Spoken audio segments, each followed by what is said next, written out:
Matthew, I think you're muted. That would be helpful. Thank you. So I would like to call this special meeting of the HERE Commission to order at 6:31 p.m. Next on the agenda, we have the Pledge of Allegiance led by Lucy Jacobian. Thank you, Matthew. If you could please join me, put your right hand over your heart. Ready, begin. I pledge allegiance I pledge allegiance to the flag of the United to the flag America. of the United States of America, States And to the republic to the republic for which it stands, one nation, one nation, under God, indivisible, with liberty and justice for all. for all. Danielle, if I can have you please take the roll call. Thank you. My apologies if I mispronounce your name. Please correct me so I can get it right moving forward. Commissioner Jacqueline Borja. Here. Commissioner Michelle Brenhaus. Here. Commissioner Susan Fitzsimmons. Here, Commissioner Vicky Goro. Here. Commissioner George Herrera. Here. Commissioner Chassidy Jennings Nunez. Here. And Commissioner Kahn. Here. Thank you. Next, we have the approval of the agenda order. Are there any objections to the current agenda order? No. Hearing none, the agenda order is approved. Okay. So tonight's meeting is live streamed on cable channel 3 and our online platform. Please email all public comments to Matthew Morales-Stevens at mmorales-stevens@sgch.org no later than the time the item is considered by the Commission tonight. Comments will be read for up to 3 minutes each. Comments received after the end of the public comment section will be forwarded to the Commission after the meeting. If you wish to be added to the distribution list to receive Commission agendas, please email your request to mmorales-stevens@sgch.org. Okay, our first item is public comment. This is the time set aside for members of the public to address the HERE Commission on items of interest that are not on the agenda but are within the subject matter jurisdiction of the HERE Commission. Pursuant to the Brown Act, the HERE Commission cannot answer any question or take any action until such time as the matter may appear as an item on a future agenda. So far, we do have one public comment. It is from Councilmember Jason Pugh. Good evening here, Commissioners. This is Councilmember Jason Pugh. I wanted to say congratulations on your appointment to this historic commission. You are each eminently well qualified, and I am confident that you will each bring your unique and diverse backgrounds, experiences, and perspectives to the conversation and help our community move forward together. With so much happening in the community and in the world today, this commission meeting, your first meeting, could not be more timely and important. So congratulations and thank you for serving the community, helping us to hear each other, and helping us to heal each other. I have confidence and faith in you, and I believe in you and the staff supporting you. Looking forward to continuing this journey together. Thank you. Thank you. Okay. Our next item is introductions and welcome. I would like to take this time to welcome our city manager, Mark Lazaretto, who has been a part of the initiation of the HERE Commission and is joining us this evening. Thank you, Matthew. I appreciate it. And I want to start by thanking every one of you for your service to the city and to the community. I think that's an important distinction, that we're talking about working not only with a city, but with the community overall. And that includes all sorts of people, all sorts of groups and factions.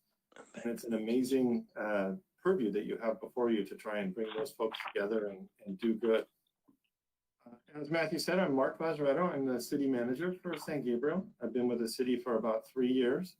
And I have to say that I'm thrilled to work for a community that values the kinds of things that our community does.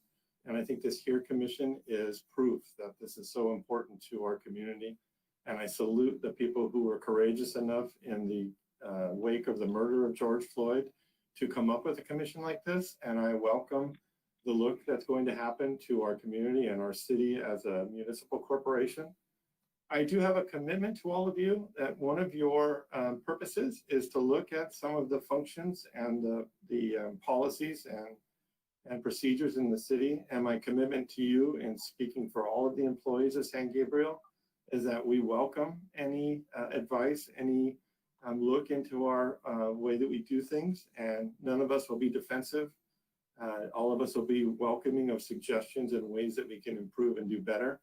And if you find throughout that process that that's not the case, I hope that you'll come to me either privately or as a group, and we can talk about ways where we can fix that. But I anticipate that will never be a problem, that we are all here committed as a city and a community to do better. And the fact that you're all here tonight is proof of that. And with that, I do want to introduce the folks that you'll be most likely seeing for all of your meetings, the majority.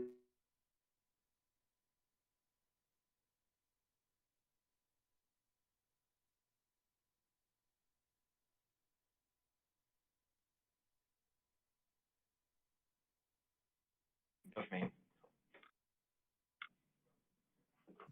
Testing, testing. Mark, we can't hear you. Manager, and she'll be the HERE commissioner. She'll be oversight for the HERE commission. Lucy, you want to wave and say hi? Hi, everybody. My name is Hey, Lucy. Lucy. Matthew Morales-Stevens, who you've heard, he will be the, he's our recreation supervisor, and he'll be the liaison to the HERE commission. And then finally, Danielle Adriano is our recreation specialist, and she'll be the secretary to the commission. And then we also have one other person on this call, Norma Tavares. She's from our city attorney's office. She'll be doing a short presentation tonight on the Brown Act. And then she'll be with us for at least the first several meetings as you all figure out what your work plan will be. And if you have questions for Norma and our city attorney's office for policies, procedures, that kind of thing. So with that, I'll turn it back over to Matthew. Thank you, Mark. I appreciate it. So next up, we do have the introduction of commission members. So we'll work through the list as it is on the agenda. So if you'll say a few brief items as to why you're with us tonight, we would greatly appreciate it. First up, we have Commissioner Jacqueline Borja. I apologize if I mispronounced your name. Hi, I'm Jacqueline Borja, and I actually work as a high school counselor at Gabriel, and I'm very excited to be a part of this group and learn from other people and to be able to, continue to unite the community. Thank you. Thank you. Next up, we have Commissioner Michelle Brenhaus. Hi. I don't know how to describe myself. I'm a mom of two. I'm pretty involved within San Gabriel School District, as well as the Parents as Educational Partners chair at McKinley Elementary School. I'm also pretty involved in volunteering at my church, and I am a birth doula by profession. Thank you. Next is Commissioner Susan Fitzsimmons. Good evening. I look forward to working on this commission. I am a longtime resident here in the city of San Gabriel. I do volunteer at the police department 2 days a week, and I work with our K-9 unit and raising money for them. And I look forward to let's make our city better. Let's see what we can do. Thank you. Next, we have Commissioner Commissioner Vicky Godum. Hi. Hi, everyone. I'm really pleased to be here. I am Vicky Goto. I'm a 10-plus year resident of San Gabriel and currently work in corporate philanthropy. But my whole career has been around educational equity. And so I'm really excited to work with all of you and to make a positive impact in the community. Thank you. Now we have Commissioner George Herrera. Good evening, everybody. I'm honored to be here. I'm pleased, honored, and happy to be part of this commission. Today, we unite and bring our heads together to shine the light on issues that some do not want to light shined at. I bring a customer service background, and I plan to provide a great service to all residents of our wonderful community. I'm here to actively listen and to provide support to everyone in our community. Currently also a state delegate, state assembly delegate within the Democratic Party. And I'm happy, once again, happy, pleased, and honored to be here. Thank you. Thank you. Now we have Commissioner Chassidy Jennings Nunez. Good evening, everybody. Thank you. I'm also pleased to be here with you. Also, I have been in San Gabriel for about 17 years. I am an OBGYN during the daytime, and my evening hours are spent in community activities and community service. Previously, I served on the San Gabriel Educational Foundation Board with Commissioner Borja, and that was a really great experience. So I am here, like many of you, because this last year has been filled with movement in the area of social justice and racial justice. And so I have really spent the last year learning, advocating, trying to be an activist. And I feel was one of the initial and main supporters of the HERE Commission and working with the City Council to really bring this to fruition. So I'm just really excited that it is happening. Thank you. Thank you. And last up, we do have Commissioner Rick Kahn. Good evening. My name is, of course, Rick, and also, actually, my name is Riaz Khan, but I go by Rick. I represent the Mosque of San Gabriel. I'm there most of the time, and I am the secretary / outreach director, second in line person at the mosque for last 30 some odd years. And I have seen, I've actively got involved with the city and the city services for about a year now. And I feel that there's a lot of room to be working with the city and the citizens to make their lives better. And also the lives of the work of the city itself to make it sort of transparent and sort of user-friendly, for the lack of a better word. In my life, I'm a CEO of a company called Micro Trends. For about 38 years, I established that company and I still run that company.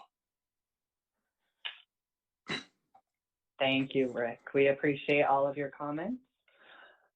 So the next agenda item is the selection of the HERE Commission Chair, and Lucy Jacobian will be walking us through that process. Thank you, Matthew. Okay, the floor is now open for nomination for selection of chair. Are there any nominations for chair?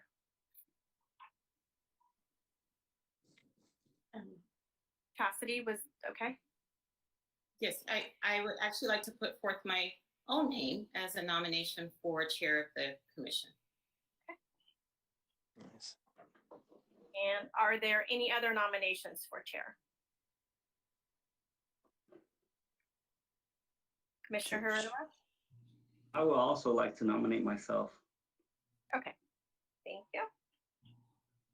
Okay, now I'm going to ask for a vote. So first we're going to vote for, if you are interested in voting for Commissioner Chassidy Jennings Nunez as chair, please raise your hand and leave it up there so I can do a quick count.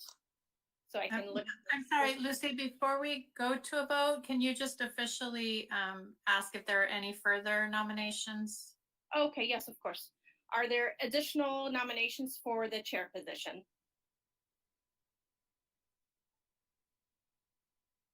Okay, seeing there is none, we can continue.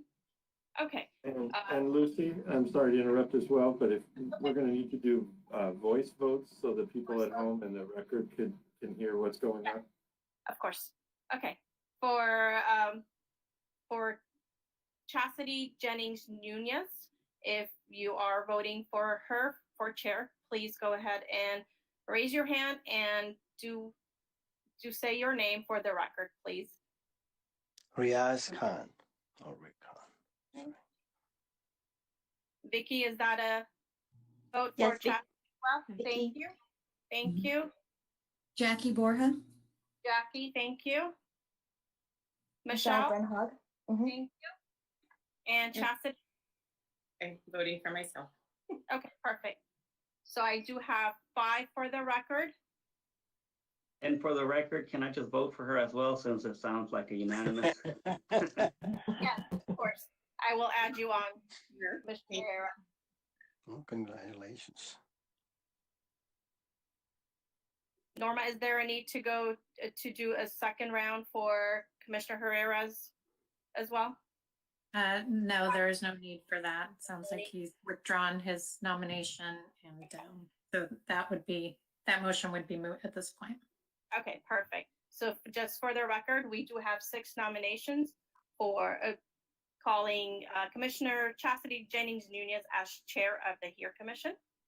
Congratulations, Chair Nunez. Thank you. And for the record, the vote was by Commissioner Herrera, Commissioner Chassidy Nunez, Commissioner Rick Kahn, Commissioner Vicky Godo, Commissioner Jackie Borja, and Commissioner Michelle Brenhaus. And Lucy, Lucy- I saw Sue had her hand raised too, so you need to call Sue and get her vote. Yes, I did. I did raise my I hand. did not, okay, I didn't see your hand. Okay, you did as well. Just Yeah, for the, I did. okay, I will add Commissioner Sue Fitzsimmons as well. Thank you. Thank you. I apologize. I did not see your hand and I didn't hear your name. Okay, moving. And sorry, Lucy, one thing for the vice chair, you can just call each commissioner individually and have them make their vote once the nominations have happened, and then that way we'll make sure we get a vote from everyone.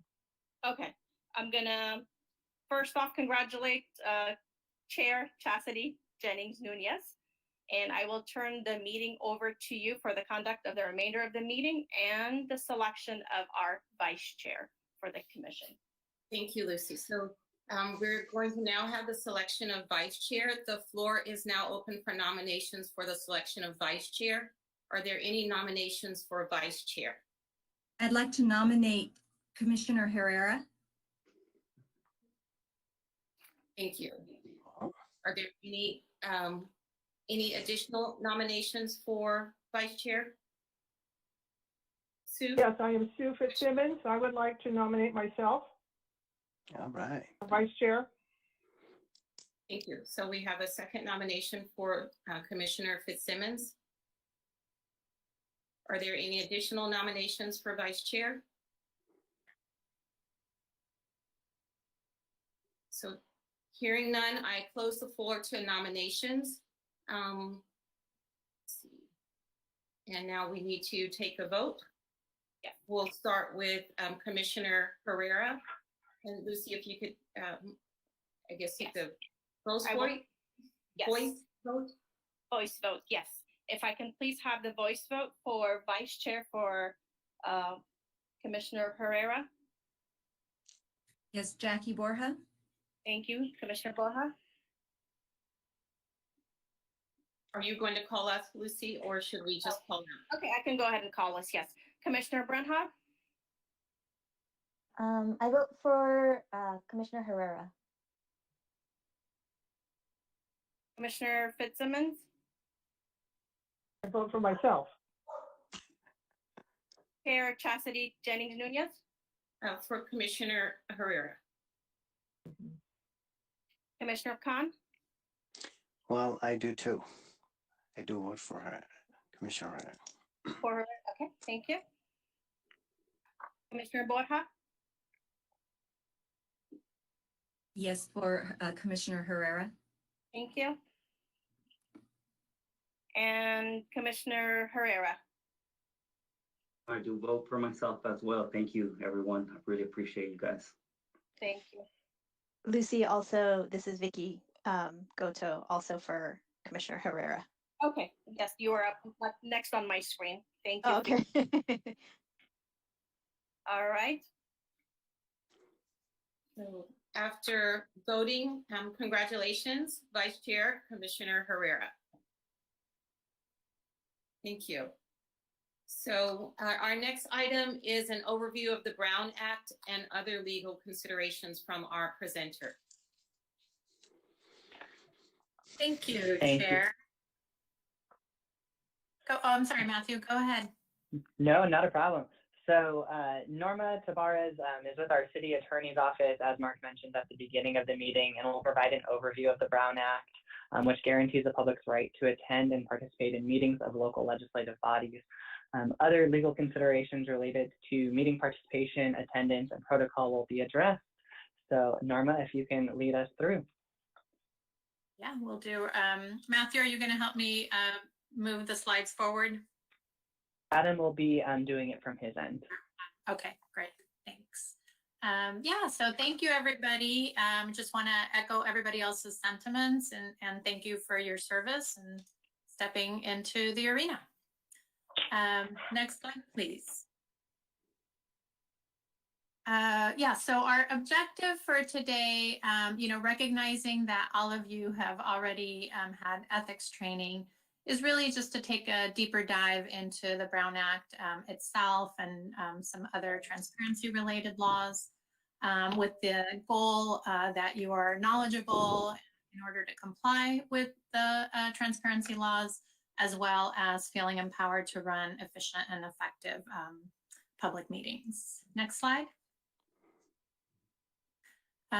Again, what we're going to cover in terms of topics is focused primarily on the Brown Act, taking a deeper dive, and then going briefly over some related topics, including social media, which is very relevant in this day and age, as well as touching briefly on the Public Records Act and sort of the governing documents that, sort of the constitutions for the Herrera Commission. Next slide. And one more. Thank you. So the Brown Act is sort of the fundamental legal framework for the conduct of open and public meetings. And you're going to see that, its purpose is really to ensure transparency.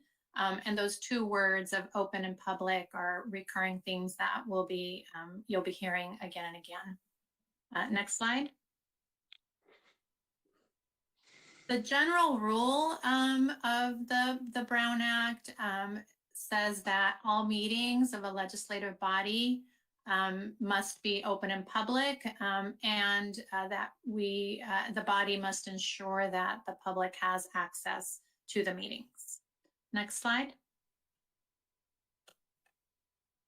The purpose or intent of the Brown Act is really to curb the misuse of government entities, again, focused on open and deliberative action, as well as ensuring that the public's right to attend and participate in meetings by legislative bodies.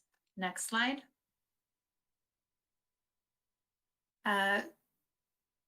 In terms of what constitutes a legislative body, there's different, it's a very broad definition, but for your purposes, it includes commissions that are created by ordinance and serve in an advisory capacity. So the key thing to take away is that you want to follow the Brown Act. Next slide. In terms of what constitutes a meeting, there's a legal definition for that, and essentially it occurs whenever there is a majority of the members of a legislative body. So in other words, a quorum. In your case, with 7 commissioners, the magic number would be 4. And where there is a congregation to hear, discuss, or deliberate on items within the subject matter jurisdiction of this particular body. Next slide. The Brown Act covers a lot of different types of meetings. For your purposes, the key thing is having regular meetings, which I believe are scheduled for the fourth Tuesday of every month. There may be an occasion where a special meeting may need to be called, and just be aware that there are rules that govern all of that. Next slide.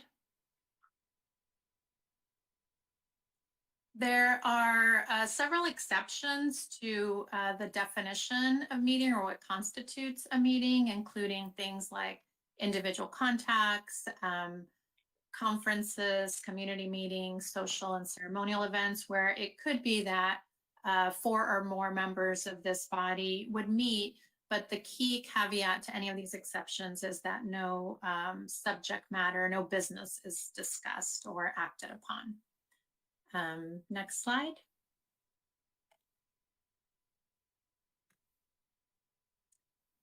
One of the things that we want to underscore is this concept of, oh, sorry, give me a second here. This concept of serial meetings. It's the idea behind the serial meetings is that a quorum can be established not only by a specific meeting of 4 or more together, like a congregation, but also through a series of communications where either directly or through intermediaries. And through that series of communications, there is a discussion, deliberation, or action on an item that would fall within the jurisdiction of this body. So something to be cognizant of. Next slide. Unlawful meetings can sometimes occur inadvertently. So one of the things that we want to note for you is being mindful of technological contacts. So things like email chains and group chats.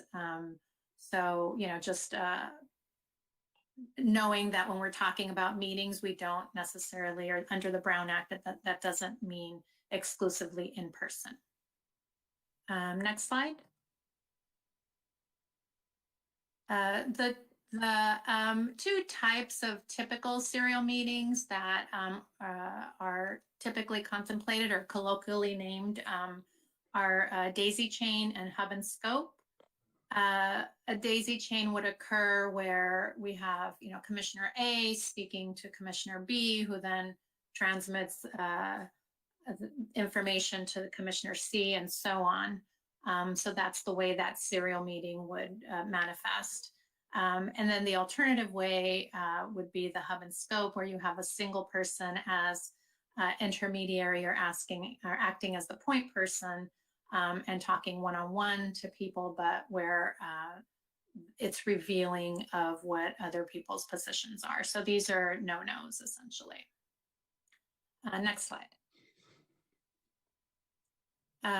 We mentioned earlier, informal gatherings are not prohibited under the Brown Act. So you can imagine things like a dinner or a wedding or to the extent that people socialize. So it is considered an exception. However, the big caveat again is that commission business may not be discussed or transacted. And so just something you want to keep in mind always is public perception. Next slide. You're going to hear this over and over, but being mindful of your use of technology in terms of the Brown Act. And so careful about doing reply alls or sending emails to a majority, or even something that could turn into a daisy chain type of forwarding event. So, so just again, something to be aware of. Next slide. Moving into the portion of the Brown Act where we are talking about the public participation side of things. In order for the public to participate, we want to ensure that meetings are noticed. Staff is very well versed in all of this, but just know that the preparation of the agenda should be considered carefully and in advance of the meetings. Next slide. Again, the Brown Act has different requirements with regard to posting and what needs to be on an agenda and when it needs to be posted for the various types of meetings. again, this is something that you'll be able to rely heavily on staff for. Next slide. The primary thing that we want to underscore is the general rule about what can and cannot be discussed or acted upon. And so keep in mind that the Brown Act says that the body may not take action or discuss any item that's not listed on the agenda. So that's one of those key takeaways that you want to remember. Next slide. As is typical in the law, there's a number of exceptions or limited exceptions to this. We don't expect you to remember all of these, but the basic, idea is that there may be instances where a brief response is required or something related or that may need clarification or an ask of staff to bring back at a different meeting. But going back to the general rule is that we don't want to veer away from our agenda. Next slide. The Brown Act also has rules with regard to where meetings can take place. Pre-COVID, that meant that they needed to be held within city boundaries and there had to be physical access. Next slide. Even pre-COVID, there are rules around teleconferencing. It was permitted, again, with certain restrictions on a limited basis. Next slide.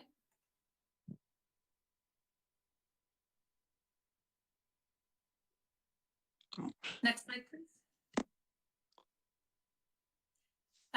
Right now, we're living in under COVID rules, so virtual meetings are, obviously that's the universe we're living under now. That's due to executive order. So until further notice, governing bodies may hold virtual meetings without the physical location requirement that was pre-COVID. And all of the members may participate from a remote location without restrictions. Several jurisdictions are starting to move away from this and doing more hybrid type of meetings where it's a combination of in-person and remote. And it could be that some of these things stay, some of this access gets modified moving forward. But for now, we're following the executive orders. Next slide, please.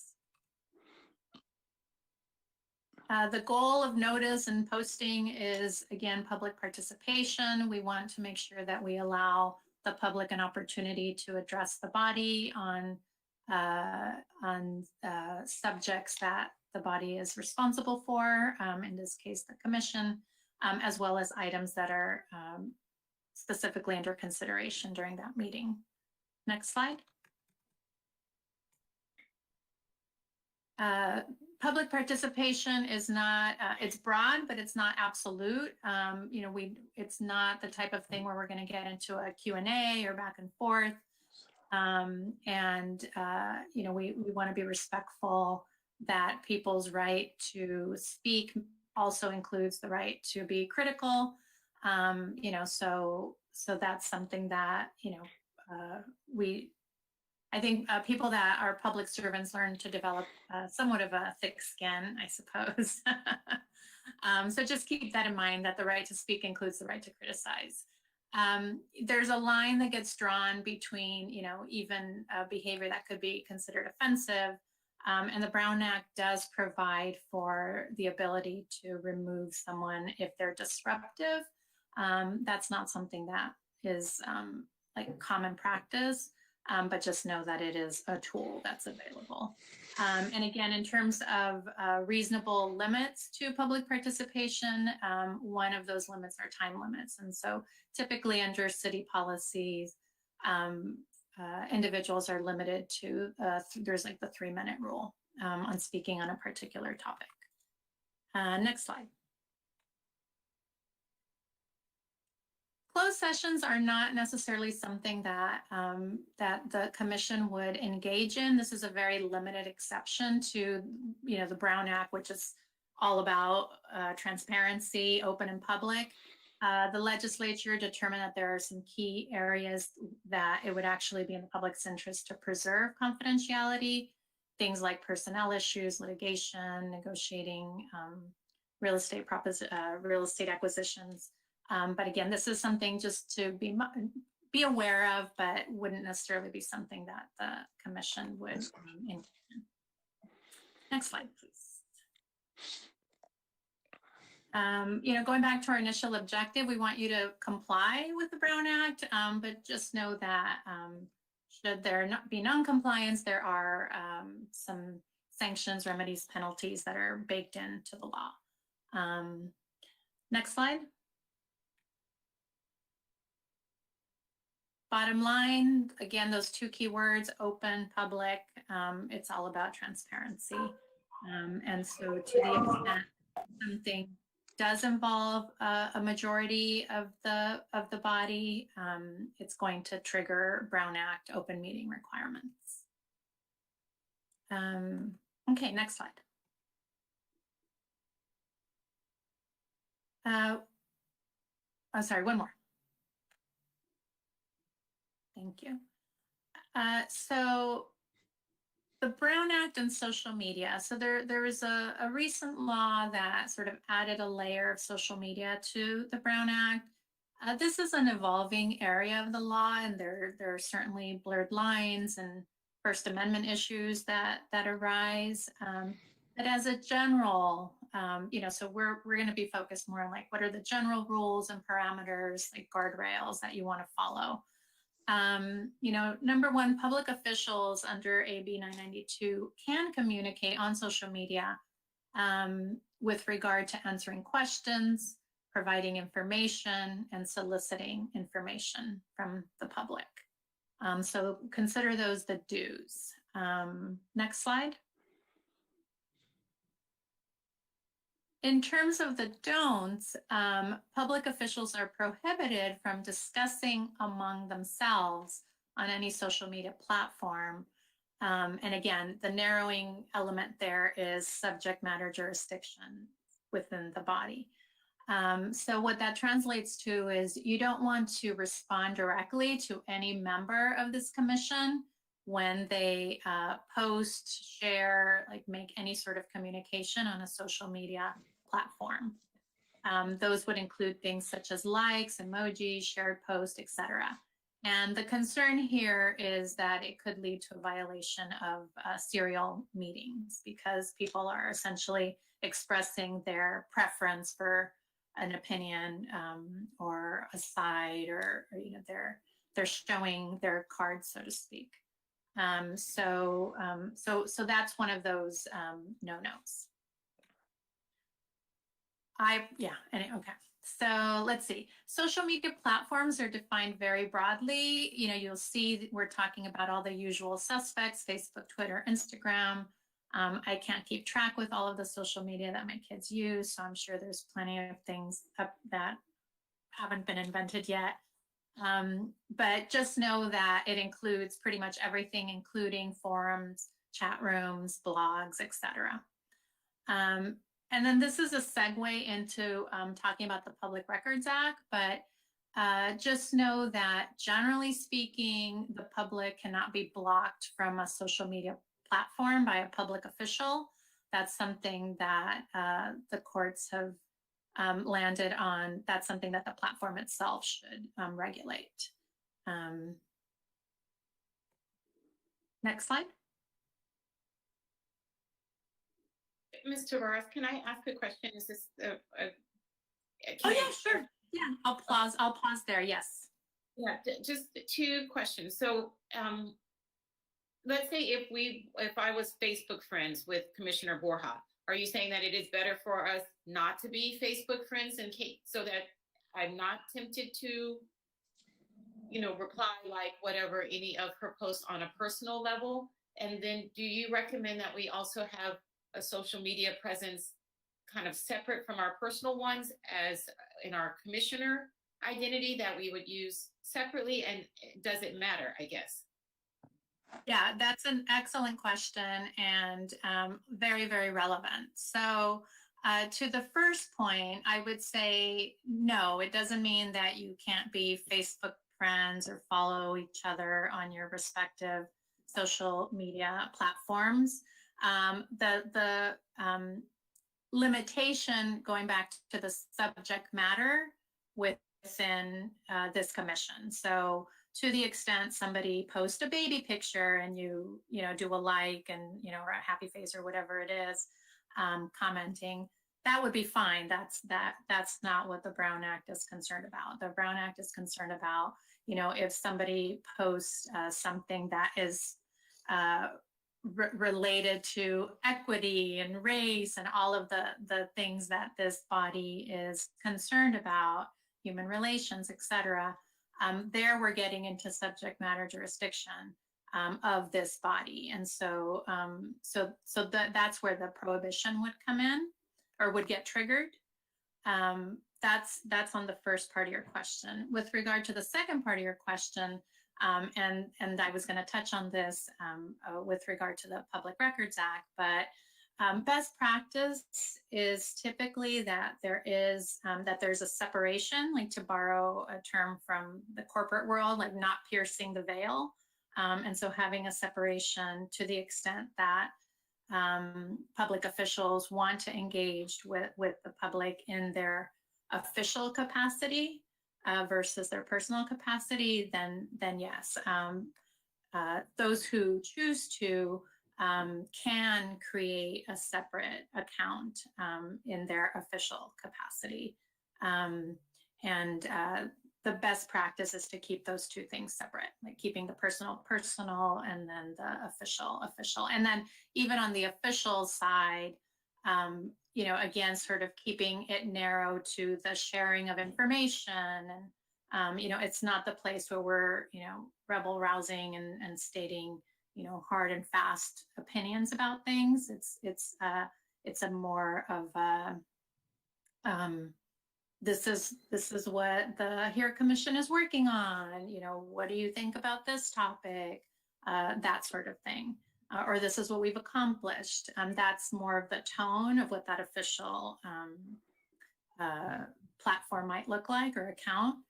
And then on the flip side with the personal, one of the tips that I'll get to, but that I'll preview now, that is used would be something that might be a disclaimer, or to the extent that there might be some blending, there could be a disclaimer that says, these are my personal views and not that of the city, right? So just being mindful of when you're wearing your commissioner hat and your personal hat.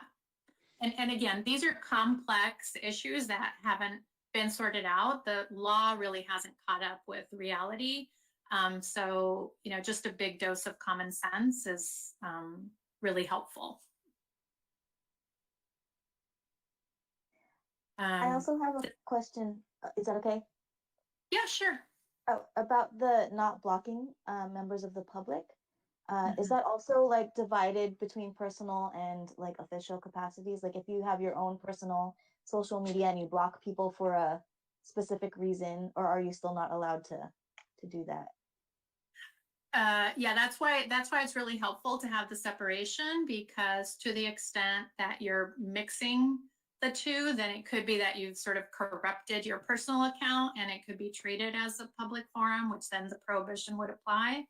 But if you keep that separate, then yes, on your personal side, you're welcome, because you're as a private citizen, you're welcome to block, whoever you choose.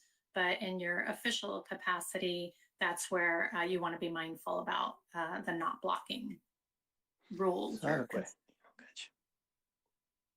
Once you're done, I have a question.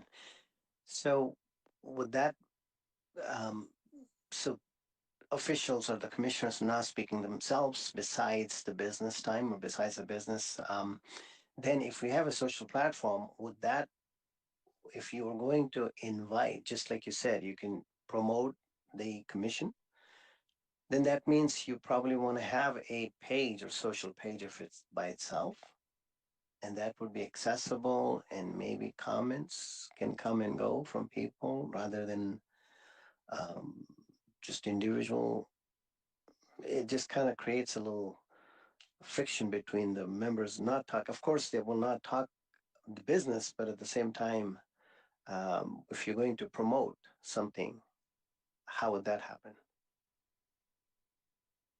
I'm not sure that I'm following the question. In other words, you said you could promote the functions of the commission, which means that you could promote the accomplishments and what is needed, and I invite public to give their comments.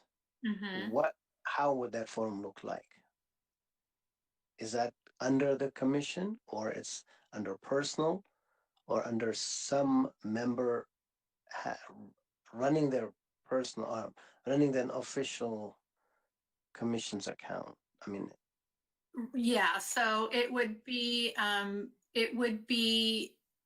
individually as commissioners, because various people, like I'm not active on social media, right? So this applies differently to various, individuals depending on how you personally use social media. So just to the extent that a commissioner wanted to create or wanted to be active on social media to engage with the public, the recommendation is that there be an official, a separate account from your personal account that you would create.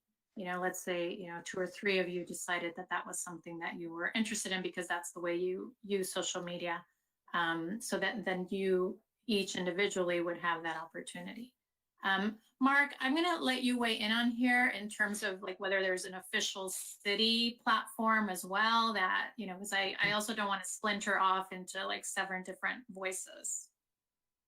Thank you, Norma. I appreciate that. And so to answer Commissioner Kahn's question, I think the city will promote meetings or gatherings or events of the commission. And if we're wanting input as a community on something the commission's working on, we will use our own social media platforms for that. But where it comes in, where it could cross that line is we have, as an example, council members want to promote city things on their own pages.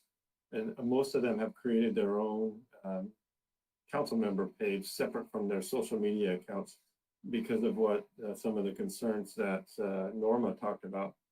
So if you're wanting to promote commission business, which is helpful, and using your social media networks, that can be helpful for the commission, but a best practice would probably be to create a separate page on your social media platforms and keep it all for city business. And then you can do pretty much whatever you want to do on your personal account if you keep those 2 separate.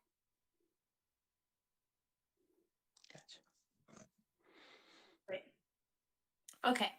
Yeah, again, this is a very relevant and, we could spend, a fair amount of time on this topic alone. It is an evolving area. So I'm going to move on. I'll say one quick thing. If you have questions, you all don't have to wait until the next meeting to ask. So feel free to email Matthew or Lucy or Rebecca or myself at any time with those kinds of questions. If you're concerned or have curiosity about what you can and can't do. And we work very closely with Norma and the city attorney's office. And if we don't know the answer, we can get you an answer very quickly. And better to be safe than sorry, so to speak. And again, you don't have to wait a month in order to ask those kinds of questions. Wonderful. Thank you. Thank you. Okay, so let's see. I think I've lost track of what slide we're on. Can we go to the next slide? Okay, great. So yeah, I was saying that the social media was a good segue into the, or not blocking into the Public Records Act, which is another, signature law that governs transparency. And this is a disclosure law. And so it basically says that government records need to be made available to the public upon request. So it's just a really broad mandate that around transparency and favoring disclosure. Next slide, please. Again, this could be a topic in and of itself. I'm not going to go into the details other than that there's, sort of key definitions, sort of like what's a meeting, well, what's a public record? And so there's, definitions and case law around all of this. It really becomes very factual, a factual analysis. Next slide.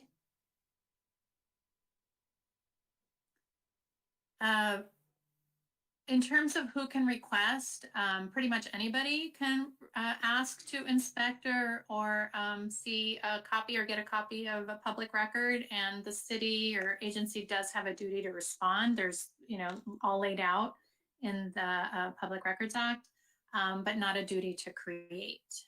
Next slide. As is typical, there are lots of exceptions to what constitutes a record and what's disclosable. Again, I won't go through all of them, but just know that, again, it becomes a very factual case-by-case analysis. Next slide. The key thing for your purposes that you want to be aware of is this Supreme Court decision that basically came down on the side of personal accounts and devices being subject to disclosure, or that your records on personal accounts and devices with regard to city business may be subject to disclosure under the Public Records Act. So this is one of those things that you just want to make sure that you are aware of, again, connecting back to accounts and separating business for business and or official capacity versus personal. Next slide.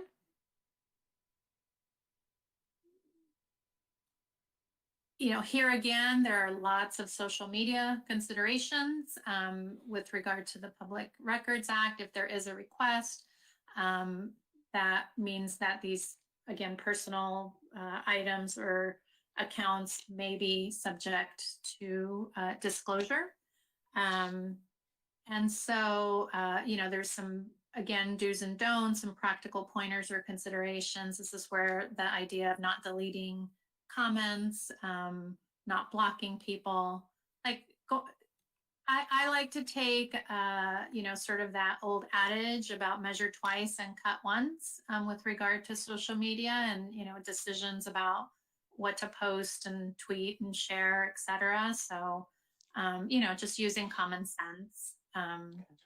For your the question about being who can I block, what can I do on your official account, the courts have determined that it's acceptable to establish reasonable and viewpoint neutral policies. But if you are going to do that, make it public, make it clear, apply it consistently.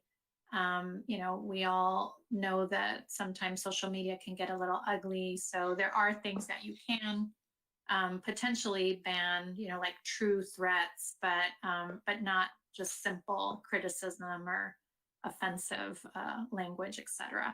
Again, leave it to the platforms to monitor that. We already talked extensively about that, not piercing the veil, keeping the accounts separate. And so just be mindful of not using sort of the trappings of the office so that it's clear when you're, again, having that wearing your official hat versus your personal one. We already talked about not deleting, and, this area really can be a minefield. So it's an unsettled area of the law. Just do your best to follow best practices. As Mark mentioned, when in doubt, ask. And I think I said this earlier, but it bears repeating. It could be helpful, to the extent that things are blended, that you include disclaimers that say that the views expressed are your own and not that of the city. Next slide. Okay, sort of moving past that, just other things that you want to be mindful of and just very familiar with. These would be what you consider your governing documents as your commissioners. Under the municipal code and following Ordinance 670, that's what established the commission with membership, powers, and duties are provided in the code. So just make sure that you're very familiar with that. Number two, the city has adopted rules of order. In fact, that was just recently amended. So if you haven't already, I'm sure staff will be sharing those with you. Again, just sort of being able to follow protocols in terms of meeting conduct. And to the extent something is not covered in those city rules, we always want to fall back on standard parliamentary procedures. Next slide.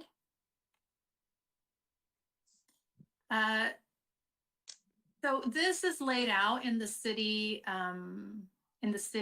rule book, but the meetings are going to have a flow to them that you're going to become familiar with, and it really is the role of the chair, and in their absence, the vice chair, to facilitate the meeting and just sort of keep us forward. And then almost done, just one more here. These are practical tips in terms of, participating in public meetings. A lot of this is just common sense, do come prepared,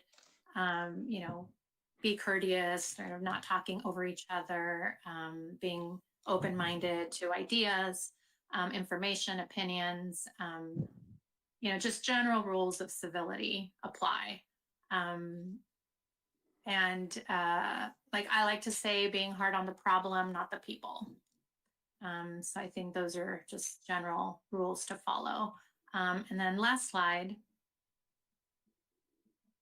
Just to echo what Mark said earlier, don't feel like you've got to have this all mastered after today. We recognize this is a lot of information to absorb. You're going to have more questions. Please lean on staff, and they'll lean on the city attorney's office, where questions arise. Just remember that the law is the floor, but not the ceiling. So, it's like, we don't want to necessarily just do the minimum. Common sense is always welcome. So that's all I have for tonight. So I don't know if there's additional questions at this point. I don't want to take too much time away from the rest of the agenda items. Thank you, Ms. Tavares. I really appreciate you going through that entire Brown Act. It was quite extensive, so I appreciate you summarizing it. And as the manager, Mark Lazaretto, just mentioned, if you do have questions, because this is very complicated, please email them or contact the staff. I think their emails are all in the emails that Matthew has been sending out to us. And then we'll also probably just get a list of those emails so that you have them available.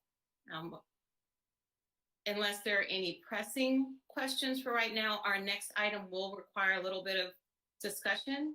So any questions that you don't feel like you can hold for an email?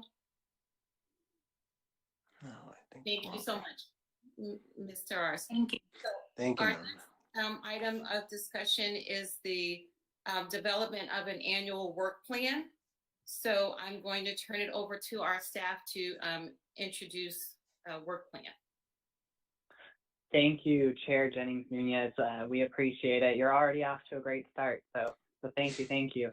The commission will discuss items to be included for the annual work plan for submission to City Council to either approve or revise. As a reminder, as stated in Ordinance Number 670, approved by Council, the HERE Commission shall develop and submit to the City Council for its approval an annual work plan to further its purpose. Upon inception and prior to the beginning of each calendar year, the HERE Commission shall develop and submit its annual work plan prior to commencing any work for the upcoming or remainder of the then current calendar year. So for us right now, it would be the end of 2020. The end of 2021. The City Council shall consult with the HERE Commission to discuss each annual work plan, but may approve or revise any annual work plan in its sole discretion. So with that said, each commission member will have an opportunity to share some of the things that they would like to see on this annual work plan. We may not have time tonight to discuss in detail all of those. So what I'd like to have is Chair Jennings Nunez go through each commissioner, and we can do that as it was stated earlier in the order earlier. So that way each commissioner has an opportunity to share their input here. With that said, does anyone have any questions before we get started on the annual work plan? I'm just wondering what kind of things are included in the work plan, like even just like talking about something, you know, if you're trying to, or is it more just very practical steps? Like I'm just wondering what can be added. Sure. So that's a great thing about the work plan, is that it can be something as small as something that can be tackled in a week, or something that maybe is going to take a year. So, and those are things that we may not know right off the bat. So after the discussion tonight, we'll be able to take that back and kind of determine, give you guys a timeline as to what that's going to look like, and then have some further discussion with that at the next commission meeting.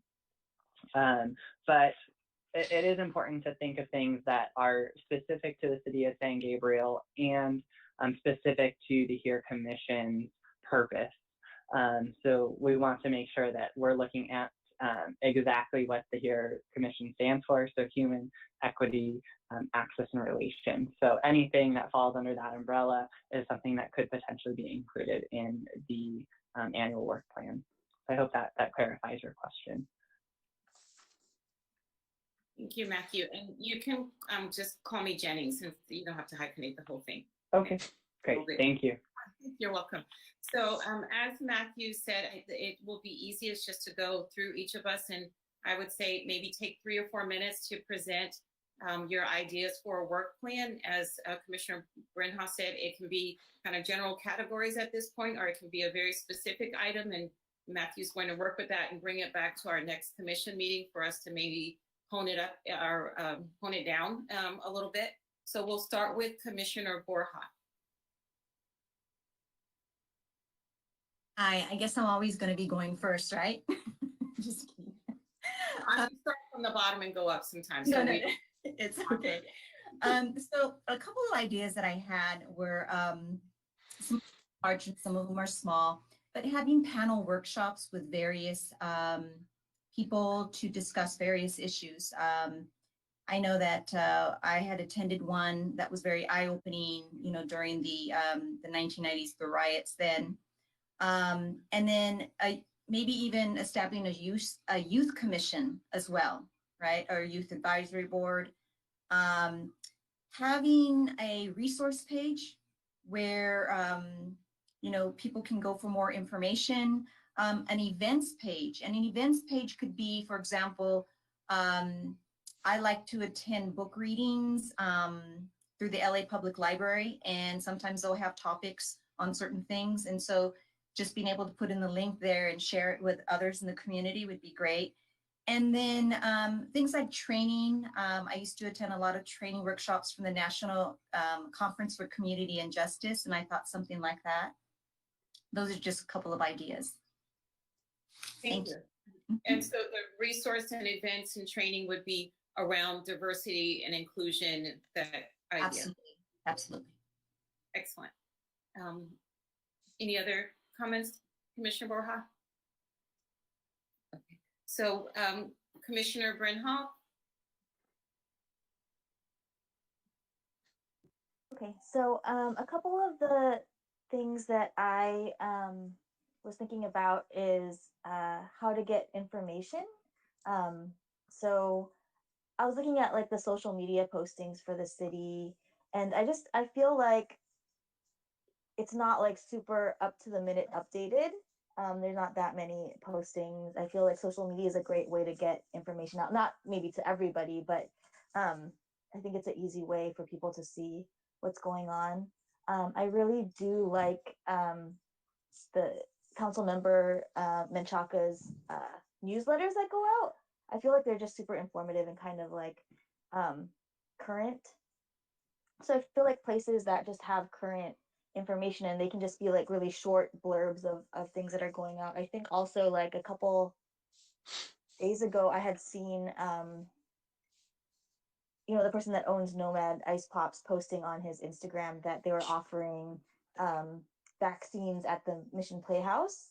But I didn't see anything on the city site about it. And so I just feel like, is there a way to get information out to more people quickly? And then I was also thinking about, is there a way to make it easier for people to get involved and have their voices heard? Because even as somebody who applied to be on this commission, I feel really like intimidated. And to email a public comment, to show up to a council meeting and to leave public comments and stuff. I'm just wondering if there are ways that we can have more of a public forum and easier for people to access, like, hey, I just I have this concern or whatever, that's maybe not super formal. And then I've been thinking a lot about, with all of the protests that have been going on, the anti-Asian hate crimes and other things, about,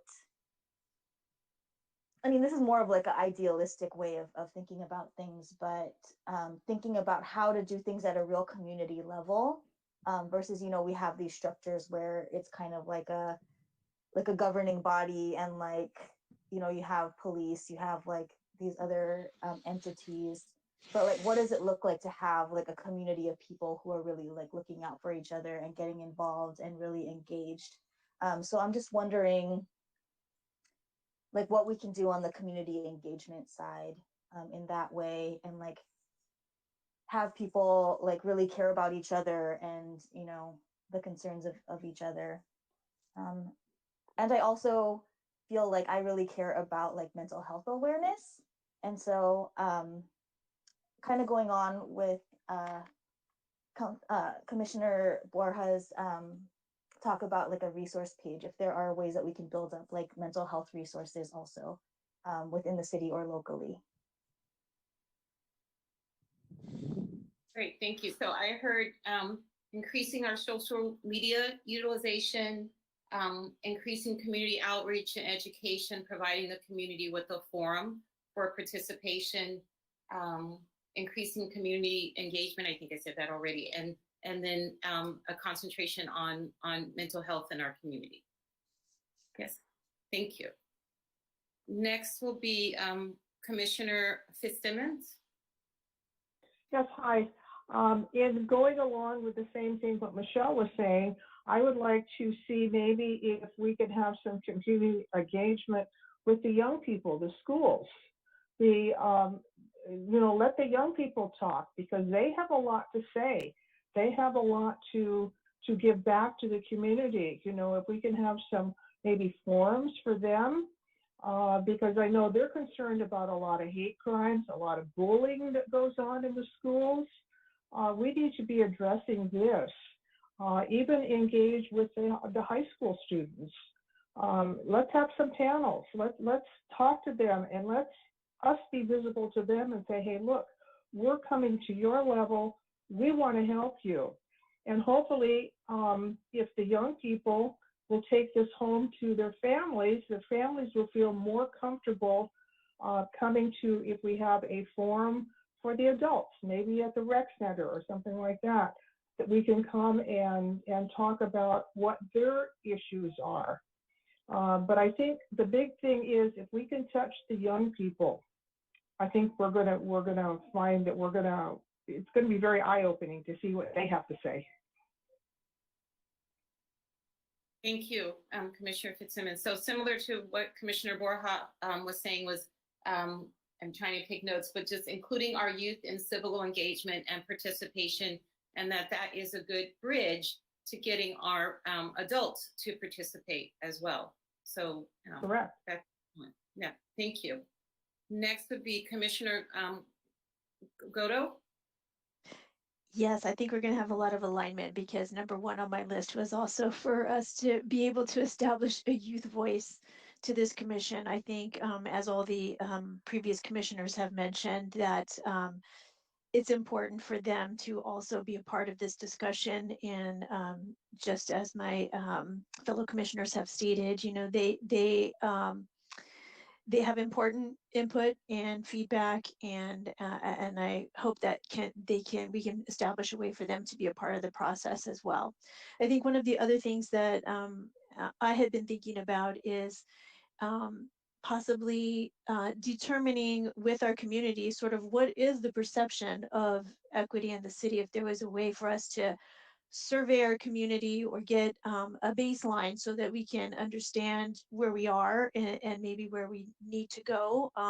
And I think that might help us determine sort of what are those gaps and what are those barriers, as some of the other commissioners have mentioned, to engagement, you know, so that, you know, I think for me, the ultimate goal is to increase civic engagement and for people to feel like they are part of the city and they're appreciated and their voices are heard. So if there's a way, or perhaps there already is something in place where, you know, we could get the opinions and perceptions of the community and understand what they're thinking. I also know, have noted that, of course, we have so many great cultural activities within the city, and would love to maybe, as part of that survey, find out, are there things that are missing? Are there things that people would like to see us celebrate or lift up in the community? And as part of those functions, you know, I love going to all of the celebrations. Is there a way for us to have a deeper engagement during those events with the community in an educational forum, or in some way where there can be a little more interaction with people between groups, and just creating that that sense of community? And one thought that I had is, you know, as part of that is maybe establishing sort of some kind of community service activity where groups could come together towards a common goal. So those were just some of the things that we're thinking about. Excellent, thank you. So again, just trying to kind of summarize. So again, with a concentration on our youth, with data collection, which is one of our responsibilities, or one of our areas that we can touch on, is collecting data and information to kind of further our purpose. So certainly looking at what type of data we want to ask our city staff to help us to collect is great. And then the education piece also, and using that specifically during our already kind of established events, and adding an education piece to promote interactions, I guess, between people. Yeah, thank you so much. Commissioner Herrera, our Vice Chair Commissioner. We have a lot of titles on here. Vice Chair Commissioner Herrera. All right. Well, it feels like everybody's on the same page, and I'm excited already. I'm getting goosebumps. I was kind of anxious to speak because everybody keeps covering the similar points, which is a good thing. It means that we're on the same page, right? So I have 4 or 5 items that I would like to discuss or put on our plan. First of all, the first one, I would like to request a report on the demographics of our city, department employees and city residents, so that the commission can review and understand where we stand, so that we can discuss this topic and get a better and broader picture of our community. With that question being, are the people working for the city a reflection of those living in the city? That's the first thing that I would like to discuss, or have everybody discuss on the same page on, or have a discussion. So the second item, I would like to discuss ways to bring the community together, such as the creation of a cultural, inclusive educational events, and which I'm sure you guys, some of my fellow colleagues have already hit upon, and the recommendation of the expansion of our dual language immersion programs that we have at our public schools. That's the second item that I wanted to discuss. And the third item is going to be, I would like to discuss the creation of a youth internship program, which some of my fellow colleagues have already touched upon. with the goal to enhance the youth knowledge of how the city works and promote diversification and inclusion in our city. This internship program can even include a mock peer commission. This can serve as a way to positively engage our youth, and we can help lead them in the right direction. Fourth item on my bucket list, which I want to get the ball rolling on. This one's a little bit extreme, but if we're not shooting towards the stars or the moon, we're never going to get anywhere, right? So here, hold on to this one, right? I would like to discuss the recommendation of a creation of a cultural museum in which we can highlight and appreciate the different cultures, not only in our community, but of the world. This new museum can serve as a multi-function facility, being a museum, a community center, and a San Gabriel first ever convention center. This can be a great way to bring more people together. This discussion can entertain the search for state funding for our vision. I have conducted extensive research on this topic already. I'm very excited about this. So the last thing that I added last minute was possibly with summer coming along and with COVID dissipating, I will also like to see if we can get an outdoor commission meeting of some sort with social distancing, of course. That being said, that's all the items that I would like to present. Thank you. Vice Chair Herrera. So I think certainly City Manager Lazaretto will help us along with some of those areas. The outdoor meeting, I think we might not be able to do because of the public nature of our meetings, but hopefully we'll get, maybe next year we'll get to a point where we can have, you know, larger meetings of that type. Again, you mentioned our youth. That is, Matthew, a big concentration for us.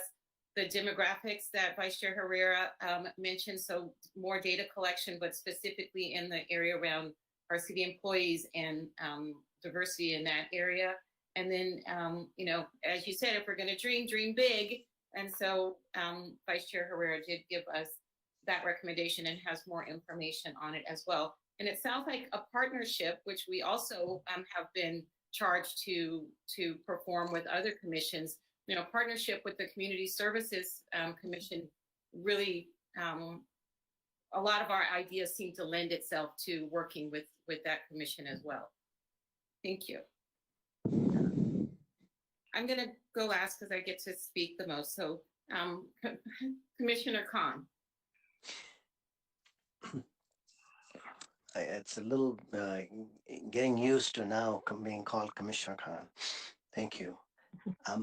I think looking at the functions or the scope of the commission, I would think that we should encourage the equity, which we're talking about in terms of the services provided and the citizens who are affected by it, whether positively or negatively, which means that we need to find programs or venues that would give access to the public, to the citizens of the city, so they can freely speak about the services that they would like to see versus that they want. And again, the other part is the relations. So anything we have would probably should gear more towards creating these. Now I've seen, I've noted down a bunch of quite a few of these points. That one of them is having youngsters involved. In what form or what shape, and I think that's something has to be determined in light of our scope. And that's two is the perception. I think the Commissioner Goto brought that up. The perception of the services, and it is probably the second most important thing that we need to find ways and venues. And I think as a putting together an agenda for the next immediate meetings, I would think that that we can find some ways to define our scope and limit it to the functions or to the services that we can we're able to make an impact. I mean, the goals are pretty lofty. The commission, I mean, when you talk about access relations, these are pretty lofty goals. But how do you sort of determine and how do you bring them together and be able to make an impact? So I think we can just hone them down to few things, and then we act on those. Thank you, Commissioner Kahn. So again, with our youth focus, you mentioned that also, and then just trying to, I think, be specific because our purpose is so huge. It can go in many, many, many different directions. So trying to be specific so that we can create goals that hopefully we can accomplish is, like you said, very important. So thank you. Yes. So I will go last, and one really, I think I'm just going to summarize or really run along the same lines as all of yours. But I kind of had three areas that I felt like I wanted to concentrate on, and those broadly were data collection, as many of you mentioned. A second was outreach and education, which also covers a lot of what many of you mentioned. And the third was increasing civil engagement. Specifically under data collection, Vice Chair Herrera, I had kind of a two areas that I wanted to specify. One was looking at kind of our current business licenses in our city, ones that have been approved, and probably more importantly, those that were not approved, just to kind of get an idea about I've heard many citizens that are concerned about the diversity of businesses in our area and wanting to attract a more diverse kind of more diverse businesses. And so looking at that. And then the second, obviously this commission started after really a scrutiny on law enforcement and on justice. And so I think we have to look at that also in San Gabriel. I worked with Chief Harris over this last year, and he was very helpful with providing some data. In 2019, the San Gabriel Police Department had like 23,000 calls that they went on. And the largest number of calls that they went on were traffic stops. I would like to see kind of a breakdown of demographics of those traffic stops in terms of, race, ethnicity, gender, age, and what those traffic stops were for. And then the other one that was a large portion was in the top 5 was calls for suspicious persons and vehicles. And I would like to kind of know a little bit more about that. That was something that came out during the city council meeting with Councilman Liao, that he even experienced being stopped as a suspicious person, and he is a councilman in our city. So I would like to look a little bit more at, what those calls look like, and see if there is a problem. If there isn't, that's great. Then they can continue to do the knock your socks off service that Chief Harris, mentions often. But if we do see that there are trends that are concerning them, that's something that I'm sure that they would want to know. So second, in terms of outreach and education, again, like someone else mentioned, celebrating the cultures of in our city and that diversity. So certainly recognizing and celebrating certain heritage months. And I said specifically, I would love for our HERE Commission to recommend that we celebrate Native American Heritage Month, which is in November, and specifically the Tongva tribe, because we sit on the land of the Tongva people. And I think that our city really should add that to, their one of the celebrations, and we should try to do that this year. And then third, in terms of increasing civic engagement, is to try to make our city council meetings a little bit more inclusive and inviting by, at the very least, translating the agenda into Spanish and Mandarin and making that available on a digital platform. And that doesn't help in terms of translating the whole meeting, but I think that that does make the city council meetings feel a little bit more inviting and welcoming to people who might not speak English. So those broad categories, still run in line with a lot of what all of you mentioned. So thank you. Matthew, where do we go from here? Perfect, thank you. So what will happen if no one has any, I'll open it back up to see if anyone has any last things to add. now that everybody's kind of had a chance to share their thoughts, if that's maybe prompted something else that you'd like to share. No? Okay. So what will happen is we'll compile this. There were some kind of overarching items that all commissioners seem to mention, including the kind of youth engagement. So we'll go back, look and see where those overlap, and really see what you guys are looking to target, and then come back next time with what those items are looking like, what those timelines would look like, and how we can then put this as a package work plan proposal to council. So that would be the goal for the next meeting. Yes, Commissioner Brenhaus. I'm just wondering, when we are doing research or asking for specific data, that also has to be in the work plan, like defined what data we're asking for. I don't mind taking that, Commissioner Brenhaus. I think it's going to depend on the data that you're asking for. And some things, if we can handle it very quickly and it's just an informational item, staff can do that and provide that to the commission very quickly, and we won't need to get council approval as part of a work plan for that. But if it's going to be something that's going to involve a lot of staff time and resources, then yes, we will want to put that on the work plan to make sure that that is the direction that the city council approves. So just taking the two examples of data that we asked for in this meeting, regardless of whether it ends up on your work plan or not, we can easily provide the commission with demographics of the city of San Gabriel, and also what our employees' demographics are. That we can do and provide that and check that off your list. And you all can decide what you want to do with that and add whatever you want to do with that data to your work plan.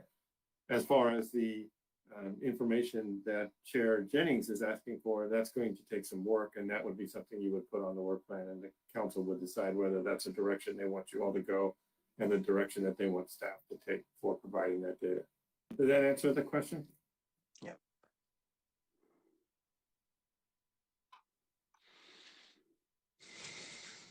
Are there any other questions or comments before we close this item? I have one other question, Mark or Matthew. Do the other commissions need to provide an annual work plan? I was looking through the other agendas trying to kind of get an idea about what our work plan should look like, and I didn't see those. They don't. Our commission that we're talking to tonight, the Hair Commission, has a much different scope or duty that the other commissions have. For example, the Planning Commission and the Design Review, they're more reactive. They respond to projects that are brought before them. So they implement city codes and don't necessarily need a work plan. The Community Services Commission is sort of a collaboration between the Community Services Department and the Commission, but not a dedicated work plan. And the Historic Preservation Commission, they do have a bit of a work plan that was in their original scope that was put together by the council when the ordinance was adopted, but they don't create an annual work plan to guide what they do throughout the year. I do think that the Hair Commission has a work plan because there was some concern when the commission was discussed as to what the focus and the scope would be, and it was a way to have the council make sure that it was within what the council's desire was to have the Hair Commission doing, and to not be something that the commission focuses on that is outside of that. And so it was designed to give the community, I think, some comfort that it would be within whatever the scope the council was wanting to see. Thank you for that answer. Any additional questions? So if not, then we will move on to agenda item 8, which is just an announcement of the meeting schedule. So the Hair Commission shall be held on the 4th Tuesday of each month at 6:30 p.m. Staff and the commission will discuss future meeting dates, meeting times, and meeting locations. At this point, I don't think they will change. They are the 4th Tuesday at 6:30 and will be virtual until we hear otherwise. Any additional comments? Nope. Chair Jennings, I do have one comment, and I apologize in advance to the staff because they're going to hate me for asking this question. But as I look at your work plan and what you're trying to accomplish and the half of a year that we have left, so the way this will work is Matthew's going to put together everything that he talked about, and then we will come back at the next meeting and you will all whittle that down into what you think is an acceptable work plan for the year. And then we'll have to take that to the city council to get that approved by the city council. And then the commission can start that work. So I'm wondering, I know that you're all busy and are not wanting to, to make this your sole life profession, but I'm wondering if we could fit a meeting in sometime between now and the next meeting next month so that we can get moving on at least getting the work plan going. Because if not, it might be June or July before you're all able to start doing some of the work that you're wanting to do. Does that sound like something that you would all entertain? I'll be okay with that. Yes. So I don't, Yes. go ahead. No, city, do we have to say the whole thing? So, No. Mark, would it be, is it okay for me to speak with Matthew to kind of not develop a plan, but just to I guess, help him organize all of our thoughts so that when we come back to the next meeting, how do we do that? Do we just come back to the list of all the things that we said and then we start to kind of organize them? Is it not allowed to speak to him beforehand and try to kind of come up with something that's a little bit more manageable? Absolutely, we can accommodate that. I think we can work in a way that we can get it close for the next meeting. I don't want to put staff on the spot and say, now how long it will take and come up with a meeting, but we can all talk and come back to you all with some proposed times for when we would be able to meet between now and the next meeting. And I think what we can do is put together that summary and we can send it to everybody and make sure that we captured your thoughts correctly. And we can't have the back and forth as normally explained from the Brown Act, but if you could all look at your sections and make sure that your section is what you wanted it to say, and then we can put that in the list, and then in our next meeting we can vote and whittle it down. And as part of that, we will put what we think are the timeframes that will be involved in accomplishing those tasks, and then we can have that discussion at the next meeting. Would that work for you, Chair? Yes, thank you. I guess I was more asking, is it against some rule for me to speak to Matthew about this list outside of having all of the commissioners here? But if he sends that summary for all of us to review, then I think that does the same thing. Thank you. So Mark, would that be a good time when we have this interim meeting to sort of exchange thoughts? Because I know all of these things are not going to just be brewed up and be prepared to carry on. I would think that even the thoughts that we put together require some refinement. And how would that happen if we don't communicate among each other? So the thought would be is we put that all into a summary, and then that will be the focus of that next meeting, to have those discussions and what you all anticipate for the items that you brought up. And then we can whittle that down. And when we whittle it down to a work plan, then you can really get into the weeds of what the work would be involved, how long it will take, what the data you would want to see, what the resources, and then we can put all of that into the plan for the council to consider and bless, and then you all will have your work to do. Okay. And last question, and I hope it doesn't come out as a easy question. Are we chiefs or are the chefs? Are we workers too at the same time, or we're just directing? I mean, I know it's a very silly question, but I just thought I'd like to get that clarified. Commissioner Kahn, that is such a great question. It's not a simple question, and I appreciate you asking that because fortunately and unfortunately, we're going to have to rely on your help for some of this stuff. So if there are resources and expertise and things, you are going to be a working commissioner. It won't be, you all sitting back and asking us to bring stuff back. We see, and Rebecca and Matthew and Lucy and Danielle and I had some conversations. We see forming subcommittees for some of these things. So when you come up with an area that, when we have our work plan, areas that you all are interested in, we can work in separate subcommittees where you all are creating some of the work product and then bringing it back to the full group for further discussion and approval. And so I anticipate it will be doing some of that work as a staff, but you all will be doing a lot of that work as well. Commissioner Brenhaus? Yeah, so the subcommittee meetings, do those also have to be public? No. So unless they're regular meetings that are at a certain time and they're ongoing, no. If we split up and say that, you know, as long as there's not a quorum, as long as there's not more than three of you can go off and meet as frequently as you need to, you know, in whatever forums you want to come up with whatever the work product is, and then come back to the group.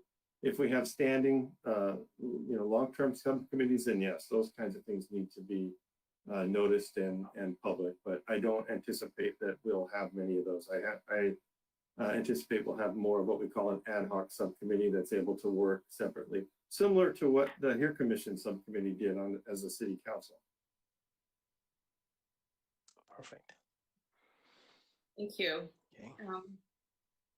So if there aren't any additional comments or questions, I think we had a really successful first meeting. Thank you very much, everyone, for your participation. I appreciate that. Thank you.